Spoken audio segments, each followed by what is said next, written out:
Hello viewers, BTRC এর অবৈধ ফোনের নোটিশ প্রকাশের পরপরই কিন্তু আপনাদের অনেকের মনের মধ্যে অনেক কোশ্চেন থেকে গেছে। তো আমি আপনাদের জন্য রিকোয়েস্ট করব, আপনারা যদি আজকের এই ভিডিওটা পুরোটা কন্টিনিউ করেন তাহলে আমি আপনাদেরকে গ্যারান্টি দিতে পারি আমি আপনাদেরকে 90% কোশ্চেনের অ্যান্সার দিয়ে দিব। Hey guys, this is Ashik, কিউ ওয়াচিং টেকনিক্যাল নিল। তো আমি একটা উদাহরণ দিয়ে শুরু করতে চাই। আমরা 2016 কিংবা 2017 তে শুনতেছিলাম যে সরকার সিম রেজিস্ট্রেশন প্রক্রিয়া নামে একটা প্রক্রিয়া আনবে।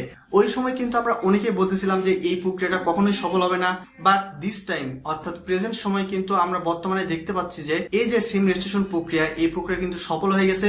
অর্থাৎ বায়োমেট্রিকের সাহায্য ছাড়া আমরা কিন্তু সিম কিনতেও পারতেছি না, এমনকি আমরা সিম রিপ্লেসও করতে পারতেছি না।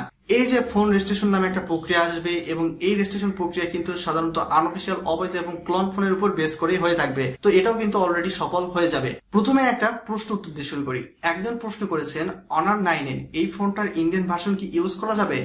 অনার কিন্তু হুয়াওয়ের সাব ব্র্যান্ড এবং অনার কিন্তু বাংলাদেশে এখনো অফিসিয়ালি ভাবে আসে নাই।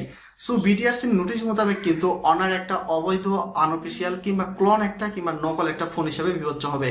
আপনি যখনই হয়তোবা দেখা যাবে এসএমএস এর মাধ্যমে চেক করতে যাবেন, তখন কিন্তু বিটিআরসি 50 এসএমএস এ আপনাকে বলবে এই ফোনটার আইএমইআই নাম্বারটা বিটিআরসি ডাটাবেজে পাওয়া যায় নাই। সো এখান থেকে কিন্তু আমরা নিঃসন্দেহভাবে বলতে পারি যে অনারের কোনো ফোনে কিন্তু আমরা এখানে বাংলাদেশে ইউজ করতে পারবো না। এখন চলে আসা যাক সেকেন্ড কোশ্চেন।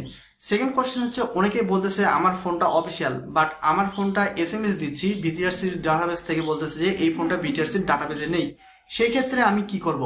বিটিআরসি কিন্তু একটা নোটিশে স্পষ্টভাবে বলে দিয়েছে 2018 সালের পূর্ববর্তী অফিসিয়াল ফোনগুলা বিটিআরসির ডাটাবেজে নেই। 2018 এবং 2019 সালের যে ফোনগুলো আছে এই ফোনগুলো বর্তমানে বিটিআরসির ডাটাবেজে ইনক্লুডেড আছে এবং কিছু কিছু ফোন হয়তো বা ইনক্লুডেড নেই। বাট যাদের ফোনগুলো হয়তো বা দেখা যাচ্ছে বিটিআরসির ডাটাবেজে ইনক্লুডেড নেই 2018 সালের পূর্ববর্তী, এই ফোনগুলোর ক্ষেত্রে কিন্তু বিটিআরসি আপনাকে একটা সুযোগ দিবে। এই সুযোগটা হচ্ছে যে এই ফোনগুলো আপনি একটা সময় রেজিস্ট্রেশন করতে পারবেন, সেটা হোক আপনার আনঅফিসিয়াল ফোন কিংবা ক্লোন ফোন কিংবা বলা চলে আপনার অফিসিয়াল ফোনও কিন্তু বিটিআরসি আপনাকে ফোন রেজিস্ট্রেশনের সুযোগ দিবে। তো এখান থেকে কিন্তু আপনি বলতে পারেন যে আপনি এখান থেকে একটু চিন্তা মুক্ত হলেন, সেটা 2018 কিংবা 2018 সালের পূর্ববর্তী এবং 2019 সালের 1 আগস্টের পূর্ববর্তী যে সকল আনঅফিসিয়াল, অবৈধ কিংবা ক্লোন ফোন আছে এই ফোনগুলো কিন্তু বিটিআরসি রেজিস্ট্রেশনের একটা সুযোগ দিয়ে দিবে। এখন চলে আসা যাক এই যে 2019 সালের 1 আগস্টের পরবর্তী যে ফোনগুলো আছে এই ফোনগুলো হয়তোবা আপনি অফিসিয়াল ফোন কিনলেন, বাট আপনি হয়তোবা বাসায় গেছেন ফোনটা নিয়ে হয়তোবা যাই দেখতেছেন যে আপনি এসএমএস দিয়ে চেক করতে যাচ্ছেন, বাট বিটিআরসি বলতেছে যে এই ফোনটা বিটিআরসি ডাটাবেজে নেই এসএমএস এর রিপ্লেতে। তো এই ক্ষেত্রে আপনি কি করবেন?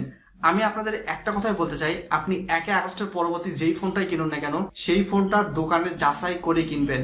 আর কিভাবে যাচাই করতে হয়, অর্থাৎ এই ফোনটা বিটিআরসির ডাটাবেজে আছে কি নাই এই বিষয়ে আমি একটা ভিডিও বানিয়েছি। এখানে আমি বারবার একই জিনিস রিপ্লে করতে যাচ্ছি না, উপরে আই বাটন থেকে সেই ভিডিওটা দেখে নেবেন, আমি সেখানে ভিডিওটা দিয়ে দিব। সো এখানে আশা করি আপনাদের কোনো প্রকার প্রবলেম হবে না। আর আপনারা 1 আগস্টের পরবর্তী যেই ফোনে কিনেন না কেন, সেটা হোক আপনি অফিসিয়াল ফোন কিনেন না কেন, সেই ক্ষেত্রে আপনি মেমো অবশ্যই রাখবেন। কেননা অনেক সময় কিন্তু দেখা যায় যে অফিসিয়াল ফোনে কিন্তু বিটিআরসির ডাটাবেজে 2-1টা হয়তো বা ইনক্লুডেড থাকে না। তো সেই ক্ষেত্রে আপনার ফোনটা যদি অফিসিয়াল হয় এবং অফিসিয়াল হওয়া সত্ত্বেও যদি বিটিআরসির ডাটাবেজে না থাকে, আপনি যে ওই যে একটা মেমো নিলেন না, ওই মেমোর উপর বেস করে একটা সময় বিটিআরসি সময় দিবে যে আপনি এই সময়ের মধ্যে আপনি ওই ফোনটা রেজিস্ট্রেশন করে নিতে পারবেন। সেটা শুধুমাত্র অফিসিয়াল ফোন, কিন্তু বিটিআরসির ডাটাবেজে নাই এমন কিছু ফোনের ক্ষেত্রে। এখন চলে আসবো 4th নাম্বার কোশ্চেনে। 4th নাম্বার কোশ্চেন অনেকেরই হয়ে থাকে যে ভাই আমার হয়তো বা আত্মীয় স্বজন দেশের বাইরে থেকে ফোন আনতেছে, তো এই ক্ষেত্রে আমি কি করণীয় করব? তো আত্মীয় স্বজন দেশের বাইরে থেকে ফোন আনতেছে, সেটা হোক জলপথ, স্থলপথ কিংবা আকাশপথ, যেই পথ দিয়ে ফোনটা আনুক না কেন, ফোনটা কেনার সময় তো একটা মেমো তো পান, তাই না? তো আপনার আত্মীয় স্বজন যখন ফোন কিনবে কিংবা আপনি যখন ফোন ইউজ করার জন্য একটা হয়তো ফোন কিনতেছেন, তো ওই ফোনে তো একটা মেমো পাবেন, ওই মেমোটা আপনার কাছে সংরক্ষণ করে রেখে দিবেন। এটা শুধুমাত্র 2019 সালের 1 আগস্টের পরবর্তী যে ফোনগুলো আছে এই ফোনগুলোর ক্ষেত্রে প্রযোজ্য হয়ে থাকবে। অর্থাৎ এই ফোনগুলো যখনই আপনি কিনবেন 1 আগস্টের পরবর্তী যখনই আপনি নতুন কোনো ফোন কিনবেন এবং বাংলাদেশে আনতে চাচ্ছেন কিংবা বাংলাদেশে পাঠিয়ে দিচ্ছেন, এই ফোনগুলার এই যে মেমোটা আছে এই মেমোটা আপনি সংরক্ষণ করে রাখবেন। বাট 2019 সালের 1 আগস্টের পূর্ববর্তী যে ফোনগুলো আছে, যেই ফোনগুলো আপনি দেশের বাইরে থেকে এনেছেন এবং এখন বর্তমানে ইউজ করতেছেন, এই ফোনগুলো আপনি বৈধ করতে পারবেন। এই ক্ষেত্রে আপনার তেমন কোনো তথ্য দিয়ে কিংবা বলা চলে দলিলপত্র কিংবা মেমোর কিন্তু আপনার প্রয়োজন পড়বে না। সো আশা করি আপনাদের পুরো বিষয়টা অলরেডি ক্লিয়ার হয়ে গেছে। আপনাদের যদি আনঅফিসিয়াল, অবৈধ কিংবা ক্লোন ফোন নিয়ে আরো কোশ্চেন থেকে থাকে তাহলে এই ভিডিওর কমেন্ট বক্সে বলে ফেলুন, আমি আপনাদের সকল প্রশ্নের অ্যান্সার দেওয়ার চেষ্টা করব। এখন চলে আসছি লাস্টলি একটা কোশ্চেন নিয়ে। লাস্টলি যে কোশ্চেন থাকে সেটা হলো যে আমি আনঅফিসিয়াল ফোন কিনছি 1 আগস্টের পরবর্তী, এই ক্ষেত্রে আমি কি কাজ করব, কিংবা 1 আগস্টে আমি একটা আনঅফিসিয়াল ফোন কিনেই ফেলছি, তো এই ক্ষেত্রে আমি কি করব।